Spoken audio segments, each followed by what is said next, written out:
Germán Muiño, que es economista del Centro de Economía Política Argentina. Germán, gracias. ¿Qué tal? ¿Cómo estás? Bienvenido. El dólar en 60, más o menos, ¿es un dólar pensable para la transición, independientemente de lo que pase el 27 de octubre, o es un dólar fluctuante todavía no consolidado? Bueno, el problema ahí, hay varios problemas, ¿no? Uno es qué pasa con la brecha cambiaria, ¿no? O sea, hay que prestarle mucha atención a qué pasa con el contado con liqui y el MEP, porque si la brecha aumenta y el gobierno no usa herramientas o no logra encauzar para achicar esa brecha, entonces ahí uno empieza a pensar que el dólar actual va a quedar atrasado, ¿no es cierto?, en términos de la comparación con ese otro dólar. Y sabemos que cuando eventualmente haya una desregulación o haya una liberación del mercado de cambios, si es que algún día la hay, va a tender hacia esa otra cotización. Entonces es muy importante controlar esa brecha cambiaria. Sí, hoy está en el 10%, 15%. Y un poquito más, sí. Porque en un momento había llegado al 20%, después se achicó un poco. Lo que pasa es que hay una realidad que es difícil, lo que se muestra como información pública del contado con liqui, en realidad no es tan verdadera, ¿no? Porque si tenemos en cuenta que ahí interviene un banco donde en verdad la persona tiene pesos acá y aparecen dólares en el exterior y no es como la operación del MEP donde estaban los famosos ruleros, bueno, ahí es distinto poder tener un precio de mercado, digamos. En el MEP sí es más fácil porque uno compara la cotización del bono en pesos contra el bono en dólares y automáticamente tiene ese precio. Quiero traducir, hay un tipo que no puede comprar dólares, que es una persona jurídica a la que se le impidió comprar dólares para atesorar. Entonces, lo que hace es compra acciones de empresas que cotizan en el exterior, ayúdame Germán, las paga en pesos acá, las liquida en el exterior, pagando una sobretasa, un sobrecosto, que puede estar en torno al 20% que hablábamos, pagando un dólar a 67, 68, con el costo que implica tenerlo en el exterior sin poder traerlo. Exactamente. En realidad, o sea, lo cierto es esa empresa lo que tiene son pesos acá y con una entidad financiera lo que hace es la operación y sí, en el medio ocurre todo esto que vos decís. Ahora, la empresa lo único que sabe es que tiene pesos y que en su cuenta del exterior le aparecen dólares, ¿sí? O sea, pero lo cierto es que sí, que en el intermedio lo que hizo fue comprar o una acción o un bono con cotización en el exterior, la compró con pesos y la liquida con dólares. Ahora, como no es un mercado con la misma liquidez y con la misma formación de precios que el mercado local de bonos, donde uno sí puede hacer esa comparación y en definitiva es un precio transparente, es difícil ahí tener una brecha. Lo mismo que ocurre con el blue, ¿no es cierto? Los precios... Bueno, claro, varían, depende de la cara. La ciudad, la región, el día, la hora, el monto, todo eso junto. Bueno, habló de controles y si en algún momento se libera, dijo usted. ¿Los controles llegaron para quedarse, como habitualmente ocurre en la Argentina durante un tiempo prolongado, no? Yo creo que mínimo durante un periodo de estabilización vamos a tener controles. ¿Eso con Macri reelecto, sin Macri, con Esper presidente inclusive? Cualquiera que sea presidente no podría hacer una desregulación del mercado de cambios. Recordemos que la desregulación del mercado de cambios que se hizo el 17 de diciembre de 2015 se hizo en base a un conocimiento real y actual de que se podía acceder a los mercados voluntarios de crédito. Hoy eso es un dato de la realidad de que no es así. Hoy la Argentina tiene vedado el acceso a los mercados voluntarios de crédito, entonces no habría ninguna posibilidad de desregular ese mercado de cambios y que no explote todo por el aire, ¿no es cierto? De buenas a primeras. Requiere de una transición y por lo tanto no sería muy responsable hacer esa desregulación. O sea, lo que al día uno, es, sea quien sea el presidente. Claro, si se desregula pero no se accede al mercado de capitales, lo que puede pasar es que los tipos que tienen dólares vayan a buscarlo y los tipos que demanden dólares presionen tanto que la oferta le ponga un precio a 80, 90 o 100. Recordemos cuál fue la transición. El gobierno prefirió, antes de imponer controles de cambios, reperfilar la deuda de corto plazo, ¿sí? Básicamente, ¿por qué? Porque tenía una buena cantidad de deuda en pesos de corto plazo que la tenían tenedores del exterior. Entonces, ya tenía el conocimiento, lo sabía todo el mercado, de que esos tenedores del exterior, apenas le vencieran esas tenencias, iba a ir al mercado de cambios a comprar dólares. Además de eso, a partir del pago del repo a los bancos, ¿no? Un negocio bastante escandaloso, que no se habló mucho, pero que fue un negocio bastante escandaloso, a partir de eso empezaron a prenderse luces de alerta. Muchos empezaron a darse cuenta de, ojo, que las reservas que hay no alcanzan para los tres objetivos que tiene el gobierno, que son controlar el tipo de cambio, defender los depósitos en dólares y a su vez defender el valor de la moneda. Para esas tres cosas no alcanzaban. Entonces, cuando empezó a verse eso, ahí la salida de depósitos en dólares crecieron, y crecieron en gran volumen. Si uno se fija, la mayor salida de depósitos en dólares no se dio inmediatamente después de las PASO, sino que se dio Ahí y con el reperfilamiento. Los mayores niveles, el 60% de salida de depósitos de ese periodo, se dio con esos fenómenos, con el repo y con el reperfilamiento.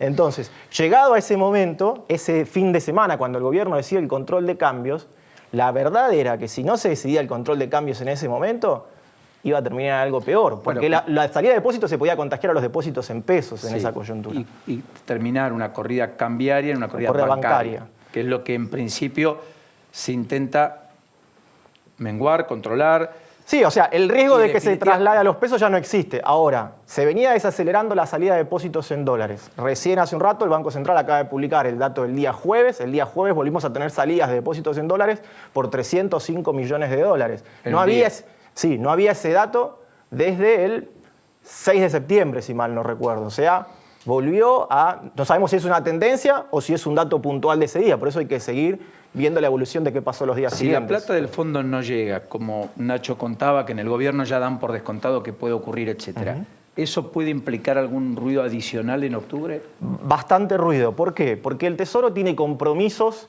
en dólares. Bueno, la información no es pública, ¿no es cierto? Porque la única información pública que hay es previo al reperfilamiento. Previo al reperfilamiento, entre septiembre y diciembre, tenía necesidades de dólares por 13.000 millones de dólares, ¿sí? Los trascendidos periodísticos, entiendo que a partir de fuentes del Ministerio de Hacienda, es que hoy tiene necesidades por 11.000 millones de dólares. Eso es al menos lo que surge de los distintos medios que uno puede leer. Porque, insisto, el Ministerio no ha dado información pública respecto de cuál es el estado post-reperfilamiento. El Tesoro no tiene dólares. Perdón, ¿y eso es legal? ¿Eso es legal? Que no haya información pública. Y el problema es que el Ministerio de Hacienda la información de deuda la da trimestralmente en forma detallada y mensualmente en forma más sumaria desde hace 4 meses. El último dato que tenemos es de fin de agosto, que ahí vimos la caída de la deuda producto de la cancelación de ese repo, ¿no? ¿Por qué yo dije que fue algo escandaloso? Porque se le prestaron a la Argentina 3.500 millones de dólares y se le dieron títulos a esos bancos por 10 veces más, ¿sí? Casi 35.000 millones de dólares. Un colateral de 10 veces más, con la tasa que se pagó por esa deuda, es escandaloso. Es realmente escandaloso. ¿Y eso lo hizo Duhovne? Eso se hizo con Duhovne, sí. Entonces, ¿Y qué bancos participaron? Y ¿La mayoría? Ahí hubo distintos bancos, la mayor parte internacional, pero mayormente el Santander. Y ahí si uno se pone a pensar que los bancos fueron los que más ganaron en este periodo, que apenas se disparó el precio de gatillo, a ver, para explicarlo de una forma un poco sencilla, además ese contrato no solo tenía 10 veces más de garantía, o sea, le daban títulos por 10 veces más, que esa es como una especie de garantía para los bancos, sino que además tenía una cláusula gatillo que decía, si el precio de esos bonos cae por debajo de un determinado porcentaje, entonces se acelera la cancelación, que es lo que ocurrió. Los precios de los bonos cayeron por debajo de eso. Más del 60%. Y encima entonces lograron la precancelación. La poca cintura del Ministerio de Hacienda para decirle a esos actores económicos que más ganaron en este modelo económico, decirle, mantengámoslo y renovémoslo. Ni siquiera lograron eso. Ahora, decía entonces, tiene esas necesidades de dólares. El Tesoro sabemos que no tiene dólares. ¿Por qué? Porque para pagar ese repo de 3.500 millones de dólares, lo que tuvo que hacer es aquello que tanto criticaba, que el Banco Central le gire utilidades, ¿sí? O sea, el Banco Central le giró utilidades y con esos pesos de esas utilidades le compró dólares de las reservas al Banco Central. Cuando uno mira los números, según el balance del Banco Central, de cuántos dólares tiene el Tesoro Nacional en el Banco Central, tiene 7.200 millones. Pero la mayor parte de esos dólares son de aquella cuenta de fortalecimiento. ¿Te acordás de cuando se dio el primer desembolso del fondo de 15.000 millones? Correcto. Quedan 7.100 y pico, ciento y monedas de eso. O sea que al Tesoro, para poder usar para sus pagos, le quedan 60 millones de dólares en el Banco Central. Nada. En los últimos 4 días le viene comprando al Banco Central. Le compró desde el viernes hasta el miércoles, que es el último dato disponible, 440 millones. ¿Sí? Y así todo su cuenta no crece. O sea que eso que le compra lo va usando día a día. Entonces no tiene dólares. Si no vienen esos 5.400 millones... no tiene de dónde financiarse, ni siquiera con los 7.100, si el Fondo Monetario le autoriza usar esos del fortalecimiento de reservas, ni siquiera con eso le alcanza. Para contener lo que podría ser... No para contener, para pagar sus obligaciones de deuda, porque el contener contiene el Banco Central con 13.000 millones de libre disponibilidad que tiene.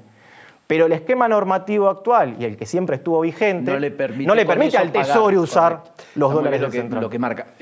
Lo que digo que tiene que pagar en octubre por caso es Bodén 2024, con muchos ahorristas individuales que lo tienen aquí en la Argentina. Tiene que pagar bonos a los cuales el presidente Macri no le gustará no pagar y por tanto será él el que defaultee. Claro, una cosa es defaultear, otra cosa es reperfilar. Bueno, pero vos fijate ahí. Aunque significa una reestructuración. Al que le reperfilaron y no cobra el total, en definitiva eso es un evento de default, en general, cuando uno se pone a ver a quién decidieron reperfilar y a quién no, son a las pymes que tenían su plata en un fondo común de inversión. También a las grandes empresas. A todas, ¿no? Pero sí, digo, claro. Y cuando vos Salvo ves los individuos físicos. que el Bopomo se pagó en su totalidad, cuando la mitad de eso lo tiene PIMCO, un fondo de inversión del exterior, entonces, bueno, parece ser que los privilegiados son los inversores del exterior y no los tenedores locales de deuda que apostaron. PIMCO es un fondo de inversión del exterior. ¿Quién lo maneja? No te sabría decir, pero sí que la compra la hizo porque los convenció el ex ministro de Finanzas y ex presidente del Banco Central, Toto Caputo, ¿sí? Ellos invirtieron en ese bono, ¿sí? Y que hoy les pagaron, estuvo una gran incertidumbre en el mercado si se iba a pagar o no se iba a pagar ese cupón, y efectivamente hoy cobraron. Es un bono en pesos ese, no es en dólares. Pero digo, ahí es donde uno dice, bueno, realmente ese reperfilamiento, ese default selectivo, es inexplicable e inentendible. Si la ley no se aprueba, ¿hay un ruido adicional? Es que la ley como está escrita es inaprobable. ¿Por qué? Conforme a la Constitución Nacional, arreglar la deuda es una facultad del Congreso. Sí. Por lo tanto, la ley es una delegación legislativa. Para que esa delegación legislativa supere el test de constitucionalidad, tiene que cumplir los requisitos del artículo 76 de la Constitución. El legislador le tiene que establecer los parámetros al Poder Ejecutivo para ejercer la legislación. Esa ley no tiene ningún parámetro. Lo único que dice es, carta blanca al Ejecutivo, negocie si logra las mayorías que marca la ley, entonces usted ya tiene un acuerdo y ya renegoció. Eso es absolutamente... La mayoría sería 66%. Del total y Del 50% por especie. ¿Sí? Porque es una mayoría en el global del 66%, pero en cada título renegociado tiene que haber un acuerdo del 50%. Y eso es solo de tenedores privados porque excluye a las tenencias del sector público. Con lo cual, en aquellos bonos donde el ANSES es el principal tenedor, le está dando un gran poder de negociación a esos actores privados. Porque correcto, pese a tener una baja tenencia, pueden en ser términos los porcentuales, factores desencadenantes de si hay acuerdo o no hay acuerdo. Exactamente, exactamente. Entonces, lo cierto es que el Congreso no le puede dar carta blanca al Ejecutivo, primero porque es inconstitucional y segundo porque podríamos estar en presencia de un nuevo megacanje, como el que ocurrió en el 2001. Perdón, ¿y en el 2005 no se dio una carta abierta similar? No, porque después intervino el Congreso aprobando lo actuado por el Ejecutivo. ¿Y acá no podría pasar lo mismo? Sí, pero no es lo que marca la ley. La ley no cierra el circuito. O sea que antes también se hizo de manera inconstitucional. No, antes se marcó que, o sea, lo que se estila hacer en estos casos, en verdad, pero no es lo que marca esta ley, se hacen cartas de intención, se acuerda, pasa por el legislativo aprueba y entonces es el legislativo el que en uso de sus facultades autoriza. Bien, pero ¿y ahora cuál sería la diferencia? El Congreso le autoriza al Ejecutivo a ir y negociar. Y ahí cierra, porque le permite, al generar este mecanismo de negociación colectiva, al igual que existen los títulos de ley de Nueva York, no tendría que después volver no tendría que volver, no por lo que marca ese texto. Por eso digo, ese texto requiere modificaciones. Gracias, Germán. Placer, por como siempre. Muy gentil. Hasta la próxima. Hasta la próxima.